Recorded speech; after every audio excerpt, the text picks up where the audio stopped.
खान की अध्यक्षता कर रहे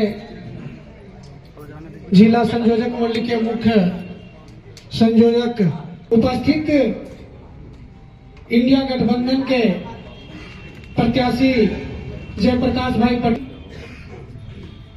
एवं पंचायत के अध्यक्ष सचिव एवं माताएं बहनें सभी को मेरे ओर से क्रांतिकारी जोहार।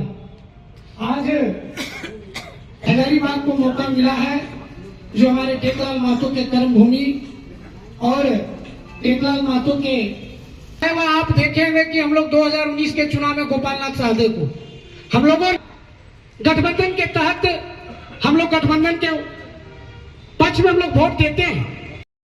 सभी संयोजक मंडली के सदस्यगण इस बैठक की अध्यक्षता कर रहे संयोजक मंडली के भारत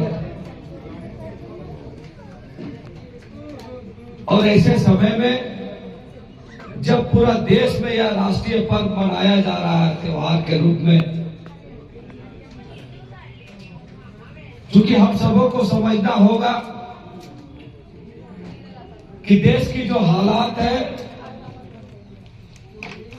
इससे पहले भी हम सांसद का वोट दिए, सांसद भी कई बार आप लोग ने बनाया, लेकिन इस बार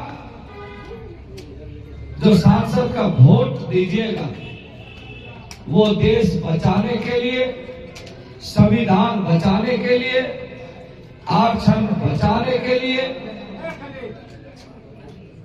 और देश में जो बेरोजगारी है उसको दूर करने के लिए, किसानों के सम्मान के लिए, मजदूरों के सम्मान के लिए। तो आज आप सबों के बीच में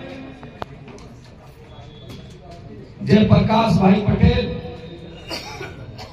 प्रत्याशी कांग्रेस पार्टी का है, लेकिन देश में एक इंडिया गठबंधन बना है और इससे पूर्व भी एक गठबंधन था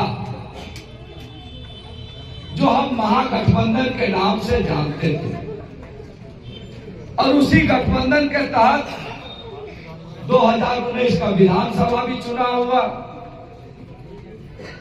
लोकसभा का भी चुनाव हुआ। विधानसभा चुनाव में स्पष्ट बहुमत के साथ झारखंड की जनता ने महागठबंधन को अपार जन समर्थन देकर हेमंत जी के नेतृत्व में एक लोकप्रिय सरकार का गठन किया। लोकसभा के नतीजे पूरे देश में जिस तरह से देश की जनता ने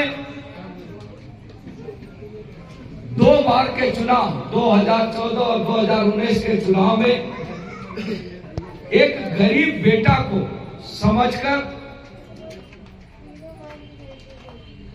जो अपने को बोलते थे कि हम चाय बेचने वाले हैं,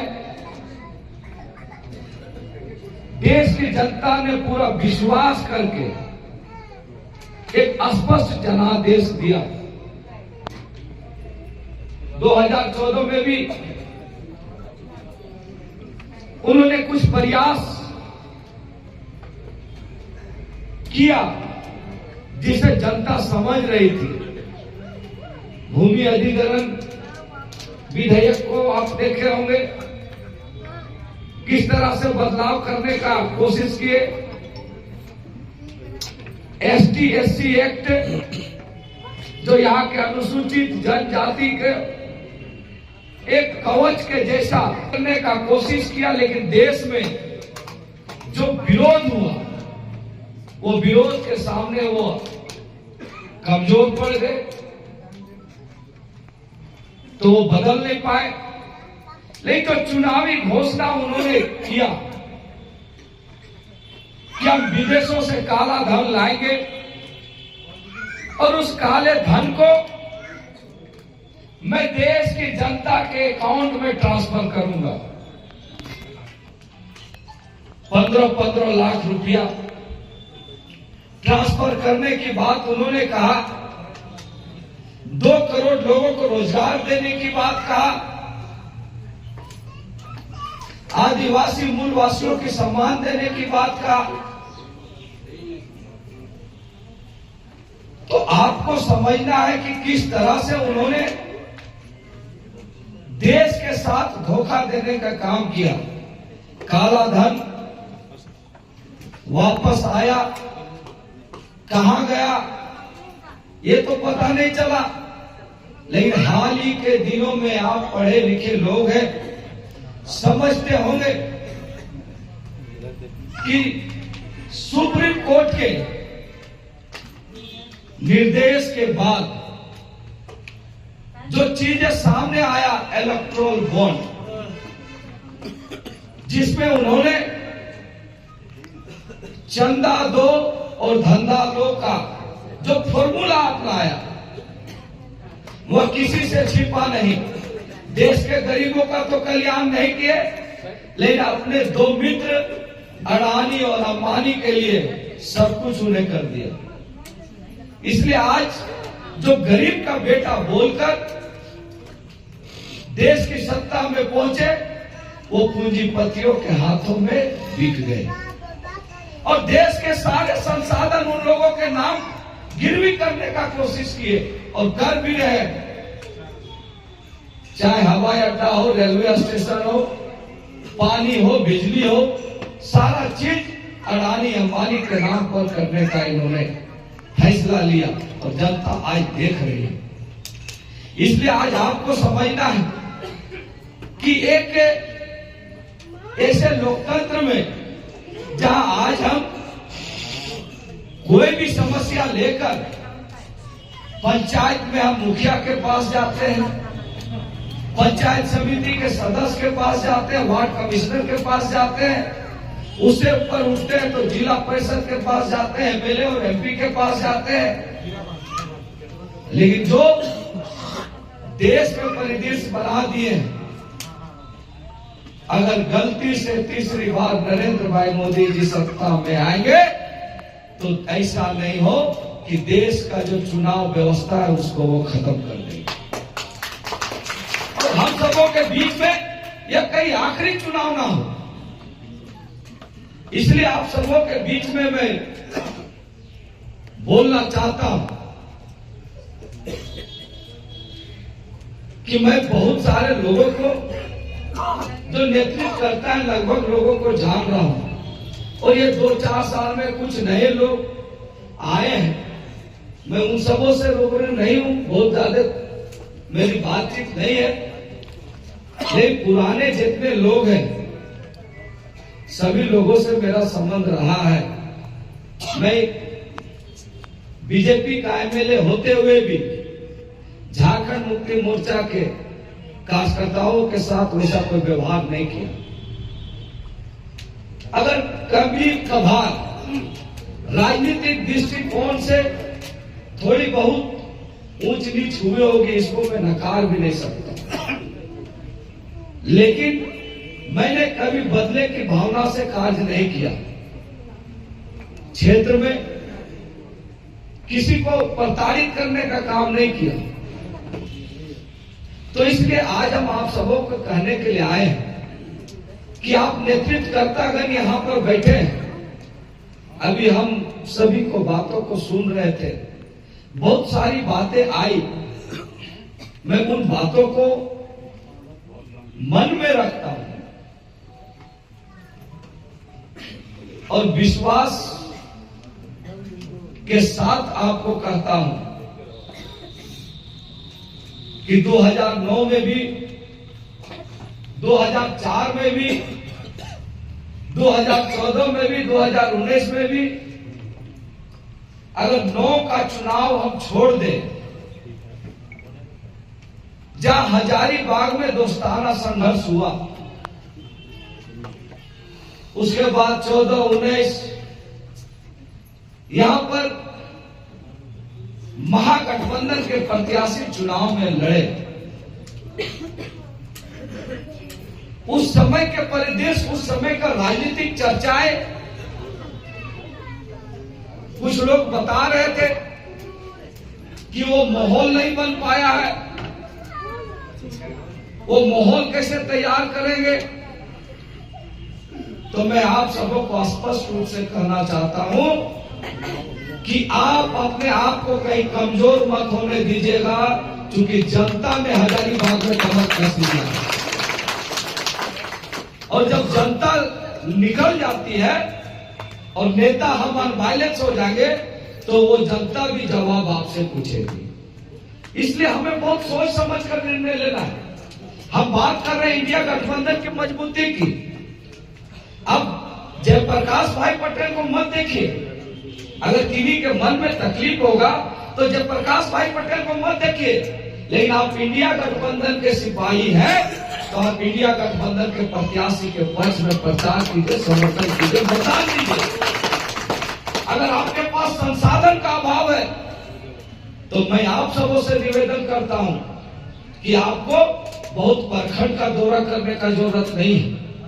आप अपने बूथ और पंचायत जीतिए, लोकसभा हम लोग जीतेंगे। अब हम और आप सिर्फ कटकम सांडी और बरही का दौरा करते रहेंगे हवा में और पता चला मेरा बूथ और पंचायत को कोई दूसरा कोई लीड कर गया तो वो भी गलत संदेश जाएगा। लेकिन मेरा पूरा विश्वास होगा कि हम समन्वय समिति बनाकर, समन्वय समिति हम तो बोलेंगे। संजू भैया को मैं उस दिन भी पीसी में हमारे जिला अध्यक्ष बुलाए थे, लेकिन 4 अप्रैल का व्यस्तम कार्यक्रम ये किए। और मैं जब से प्रत्याशी बना हूं मेरा पूरा ये रहा है कि कांग्रेस का प्रत्याशी हूं, कांग्रेस के कार्यकर्ताओं को विश्वास में लेकर चलना है और उतने ही झारखंड मुक्ति मोर्चा के कार्यकर्ताओं को विश्वास में लेकर चलना है। ये मेरा फॉर्मूला है। इसलिए कहीं मन में किसी तरह का दुविधा मत पालिएगा। आप इंडिया गठबंधन के हैं, आपको मेहनत करना है, क्योंकि आज आप जो बातें कर रहे हैं उस चीज को समझना होगा। क्योंकि यह गठबंधन जयप्रकाश भाई पटेल ने नहीं बनाया है, यह गठबंधन सोनिया गांधी जी ने बनाया है, यह गठबंधन राहुल गांधी जी ने बनाया है, यह गठबंधन प्रियंका गांधी जी ने बनाई है, यह गठबंधन गुरु जी ने बनाया है, यह गठबंधन हेमंत सोरेन ने बनाया है, यह गठबंधन कल्पना सोरेन जी ने बनाई है, यह गठबंधन चंपई सोरेन जी ने बनाया है, यह गठबंधन लालू प्रसाद यादव जी ने बनाया है। इसलिए कभी दिमाग में मत रखिएगा कि जयप्रकाश भाई पटेल को मैं वोट दे रहा हूं। जो हमारे चेहरे ऊंचाई नहीं देंगे, लेकिन अगर 2-4 के मन में किसी तरह का ये होगा उसको मन से निकाल दीजिएगा अगर आप इंडिया गठबंधन के नेतृत्व करता हो। इसलिए मैं आप सबों से कहने के लिए सिर्फ यह विश्वास दिलाता हूं कि हजारीबाग में एक ऐतिहासिक रिजल्ट आने वाला है। चुनाव यहां पर मैंने कहा 14 में भी लड़ा, लोग 19 में भी लड़ा, लेकिन जब प्रकाश भाई पटेल का जिस दिन से नाम आया, आप कहीं भी गली मोहल्ले, आप बड़का गांव हो, बली हो, मांडू हो, रामगढ़ हो, कहीं भी जाकर पूछ लीजिए। और विश्वास नहीं है तो आप इस सदर विधानसभा के नगर में भी घूम के देख लीजिए। सभी लोग एक ही चीज कर रहे हैं कि बीजेपी को बहुत बार देखा, इस बार जेपी को देखना। ये लोगों के मन में चल रहा है और नहीं होता है तो आप घूर के देख लीजिए। और ये पहली बार होगा कि इंडिया गठबंधन हजारीबाग लोकसभा जीतेगा ही। मैं झारखंड मुक्ति मोर्चा के कार्यकर्ताओं से कहूंगा, ये पहली बार ऐसा नहीं हुआ है कि कांग्रेस यहां नहीं जीता है। इस बार जो बीजेपी के प्रत्याशी हैं उसको विधायक बनने लायक भी हम लोग नहीं छोड़ेंगे, आपको भरोसा नहीं। ये सदर विधानसभा की जनता ने भी मन बना रखा है और यह चुनाव झारखंड मुक्ति मोर्चा के कार्यकर्ता जानते हैं। आज बोलेरो स्कॉर्पियो हो गया है, आज मार्शल हो गया, आज बिस्लरी पानी पी रहे हैं हम लोग। पहले खेत में चूहों का पानी पीते थे, रैली जुलूस में शक्तिमान में जाते थे, तो आज तो आपके पास बहुत कुछ संसाधन है। चूड़ा सब तो खा के हम आंदोलन को किए हैं, तो क्या आपको एक मतदान देने के लिए बहुत संसाधन की जरूरत पड़ेगी का? मुझे ऐसा नहीं लगता है। इसलिए आज निर्णय लेना है आपको कि एक तरफ पूंजीपति खड़ा है प्रत्याशी और दूसरे तरफ एक आंदोलनकारी का बेटा खड़ा है। आपको इस चीज का निर्णय लेना है कि देश का जब व्यापारी प्रधानमंत्री हो, प्रधानमंत्री देश का व्यापारी हो जाएगा तो देश क्या क्या होना है, और हजारीबाग का सांसद अगर व्यापारी हो जाएगा तो हजारीबाग का क्या होना है किसी को सिखा देगा। इसलिए आपको निर्णय लेना होगा, फैसला लेना होगा। जयप्रकाश भाई पटेल सांसद बनेगा नहीं बनेगा बहुत फर्क नहीं पड़ने वाला है, लेकिन हजारीबाग की जनता को फर्क पड़ जाएगा, यहाँ के लोगों को फर्क पड़ जाएगा। इसलिए जरूरत है हजारीबाग बचाने का, और हजारीबाग तभी बचेगा जब आप कमर कस लीजिएगा। और ये कमर कसने के लिए किसी का निर्देश का जरूरत नहीं है। मुझे लगता है जब कल्पना जी स्वयं बोली है, चंपई जी खुद बोल रहे हैं, गुरु जी ने गठबंधन में यह सीट दे दिया है, तो फिर भरम किस बात का? अगर किसी का गिले शिकवा रहेगा, कोई बात रहेगा, वो मेरे से व्यक्तिगत रूप से शेयर कीजिएगा, उसका समाधान करने का कोशिश करेगा। लेकिन ये चुनाव हम सबों के लिए है। हजारीबाग में कई ऐसे लोग यहाँ पर हैं, आज भी इस पंक्ति में खड़े हैं, जो टेकलाल बाबू के लिए जोड़ा पत्ता दो तलवार एक ढाल टांगी छाप में अब मेहनत करते थे, लेकिन वो समीकरण वो फीजा नहीं बन पाता था जो फीजा जयप्रकाश भाई पटेल ने आपको बना के दे दिया है। इसलिए हम सबों को ये तय करना है कि यह जीत गुरु जी का जीत होगा, या जीत चंपई सोरेन जी का जीत होगा, या जीत हेमंत सोरेन जी का जीत होगा, या जीत कल्पना सोरेन जी का जीत होगा, या जीत सोनिया गांधी जी का जीत होगा, और यह जीत इंडिया गठबंधन के एक एक कार्यकर्ता और पदाधिकारियों का जीत होगा। यह मैं भरोसा दिलाता हूँ आपको।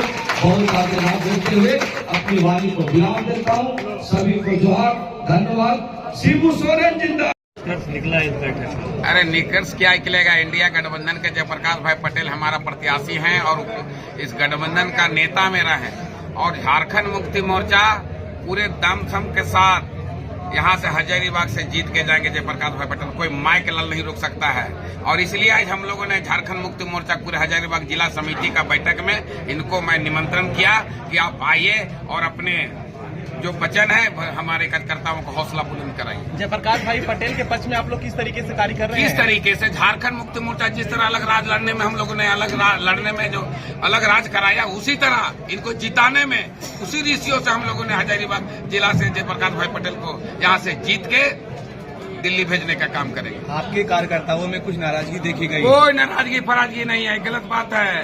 झारखंड मुक्ति मोर्चा के सिपाही है, ये शिबू सोरेन के सिपाही है, कैरू गैरू के सिपाही नहीं, चंपई जी का सिपाही, आदरणीय हेमंत जी के सिपाही, आदरणीय कल्पना जी का सिपाही है, और इसलिए कोई नाराजगी वाराजगी नहीं है। यहाँ से झारखंड मुक्ति मोर्चा चढ़ बढ़ के बड़े भाई के रूप में जयप्रकाश भाई पटेल को जिता के भेजेंगे, और जीत के जब जाएंगे तो लोकसभा आवाज उठाएंगे। जो हमारा सरना कोड नहीं है, और जब तक सरना कोड नहीं देंगे तब तक लोकसभा में धरना पर बैठेंगे। धन्यवाद।